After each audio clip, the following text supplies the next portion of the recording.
Armelle Lamincy, diplômée d'école de commerce DESS Création Reprise Redressement d'entreprise, DESS Management de réseau de franchise, en charge du pôle formation pour EPAC International, premier cabinet de conseil en franchise en France, a contribué au développement de nombreux réseaux, le tout à partir des mêmes concepts et stratégies qu'il partage avec vous dans cette vidéo. Chers franchiseurs, bonjour et bienvenue dans cette vidéo dans laquelle je souhaite partager avec vous ce qui, à mon sens, est l'une des erreurs les plus importantes que commettent les franchiseurs qui participent au salon tel que le salon de la franchise. Et donc dans cette vidéo, je vais également vous révéler ce qui, je pense, vous permettra de tirer le maximum de résultats que vous êtes en droit d'attendre d'un investissement tel que celui que vous allez faire si vous participez au salon. Alors, qui suis-je? Moi, mon nom est Armelle Lamincy, je suis consultant en franchise et j'ai simplement eu le privilège de travailler et d'élaborer des stratégies pour des franchiseurs qui ont participé au salon et qui s'en sont sortis avec des résultats plutôt corrects, aux alentours de plus de 300-400 fiches récoltées, 300-400 contacts obtenus et avec des taux de conversion extrêmement importants puisqu'on a pu signer jusqu'à une vingtaine de contrats de franchise sur l'année pour des réseaux, ce qui est un résultat plutôt rarement qu'on arrive à rarement réaliser sur des réseaux qui démarrent. Mais donc dans cette vidéo et dans la série de vidéos qui vont vous être envoyées dans les prochains jours, j'envisage de partager avec vous les secrets que nous avons implémentés et que j'ai appris tout au long de mon travail avec ces enseignes pour vous permettre également de tirer le maximum de votre salon. Alors, tout d'abord, quelle est, n'est-ce pas, à mon sens, l'erreur qui est la plus fréquemment réalisée par les franchiseurs qui participent au salon?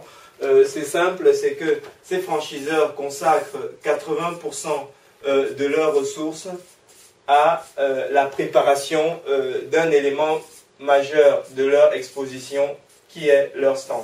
C'est-à-dire que les franchiseurs vont consommer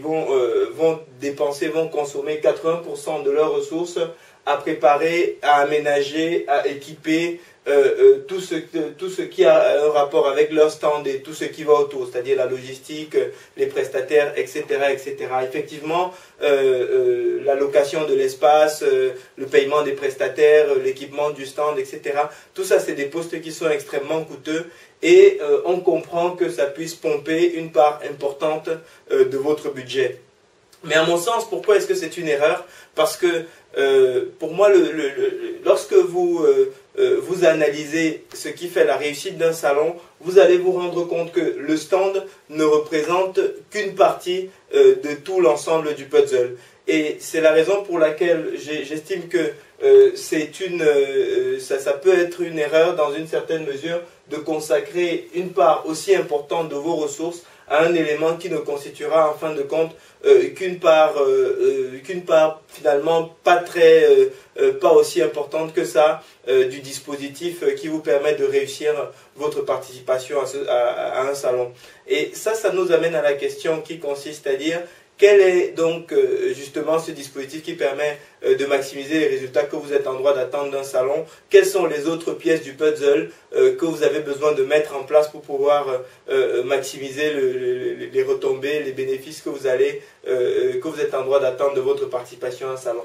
En fait, ces éléments sont au nombre de 3. C'est-à-dire que sur un salon, quel que soit le titre auquel vous participez à ce salon, vous avez un objectif majeur. Si vous êtes par exemple franchiseur, votre objectif au sortir d'un salon, c'est d'obtenir un maximum de candidats qui soient le plus qualifiés possible, le plus préqualifiés possible pour votre concept. Donc un maximum de candidats qui soient les plus préqualifiés possibles pour votre concept. Ça, c'est définitivement l'objectif que vous poursuivez en venant chercher votre franchise. Alors, je dessine pas très bien comme vous pouvez vous en rendre compte, mais ce qu'il faut retenir, c'est que l'objectif, c'est ça. Avoir un maximum de candidats qui sont le plus préqualifiés possible pour votre concept. Alors, qu'est-ce qui se passe? C'est qu'en amont de cet objectif, vous aurez besoin de travailler tout d'abord sur des éléments de génération de prospects. Ensuite, ça c'est la première étape, donc la génération des prospects. Ensuite, en deuxième étape, vous aurez besoin de travailler sur des éléments de captation de prospects. Et donc, ensuite, troisième étape, vous aurez besoin de travailler sur des éléments de conversion de prospects. Voilà. Et c'est seulement là où vous allez pouvoir atteindre votre objectif, donc d'obtenir un maximum de candidats préqualifiés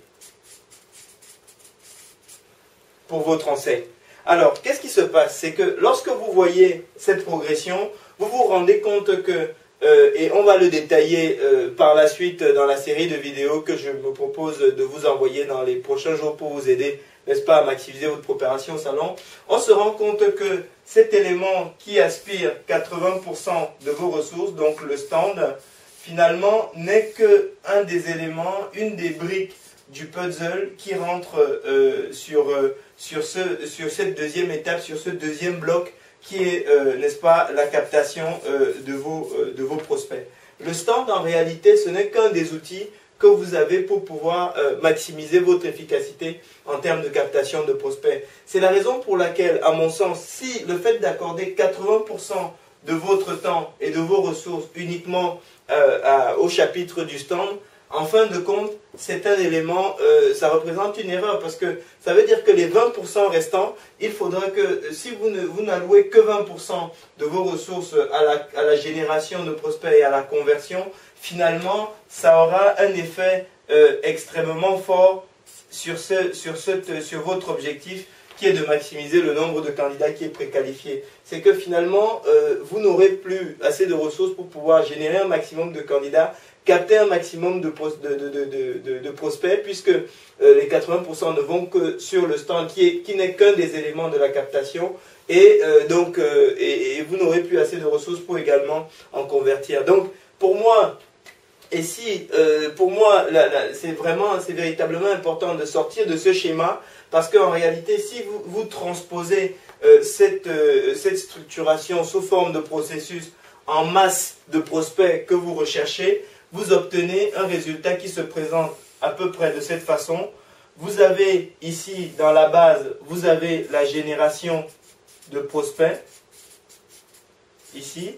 Vous avez ensuite, alors la génération qui en réalité prend une partie extrêmement importante en termes de masse de prospects générés.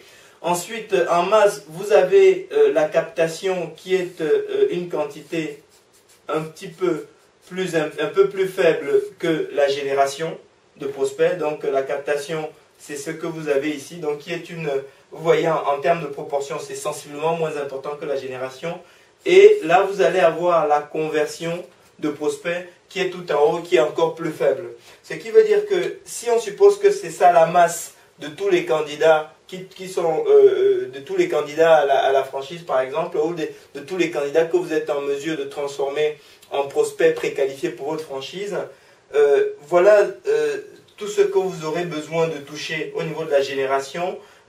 Voilà tous ceux qui pourront être impactés, par la captation et par la conversion. Au niveau de ce que vous pourrez convertir ne représente qu'une minorité.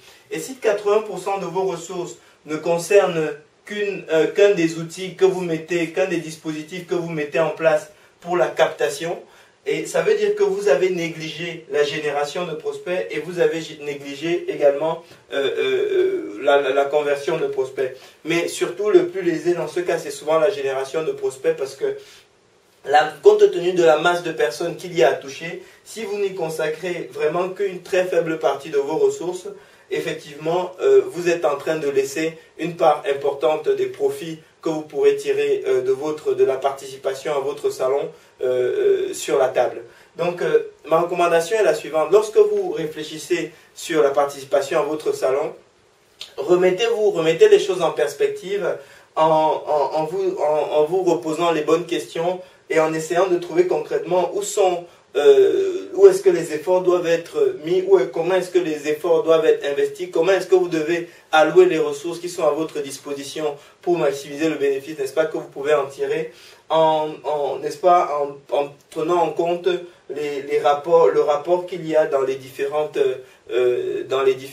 familles, dans les différentes étapes, dans les différents blocs que vous avez à construire pour maximiser, pour avoir, n'est-ce pas ici, un maximum de personnes que vous aurez pu convertir. Alors, je sais que à l'étape où nous nous trouvons, vous vous dites, oui, Armel, tu es gentil, mais vous êtes gentil, mais concrètement, Armel, comment est-ce que, sur quoi d'autre est-ce qu'on va investir des ressources si ce n'est pas sur le stand? Eh bien, c'est ce que je prévois vous présenter ou partager avec vous dans les vidéos que je vais vous envoyer dans les prochains jours pour justement vous montrer comment est-ce que vous pouvez finalement, avec un petit peu d'astuce, générer un maximum de prospects potentiellement qualifiés, augmenter également votre efficacité en termes de captation de prospects pour pouvoir, n'est-ce pas, en convertir un nombre qui soit substantiellement plus important de personnes qui sont potentiellement intéressées par votre enseigne. Ce sont donc ces stratégies que j'ai construites avec les autres clients que j'ai travaillé et qui ont eu des résultats suffisamment probants pour que j'ai envie de partager ça avec l'ensemble des franchiseurs. Merci de votre attention. J'espère que cette vidéo vous a permis déjà un petit peu de shifter, de changer la façon dont vous approchez la problématique de la participation au salon et que vous aurez déjà quelques éléments pour reconsidérer la façon dont vous allouez les ressources lorsque vous travaillez sur la préparation de votre participation à un salon. Et surtout, ne vous dites pas qu'il est trop tard pour pouvoir tout remettre en perspective. Vous n'aurez pas besoin de casser tout ça.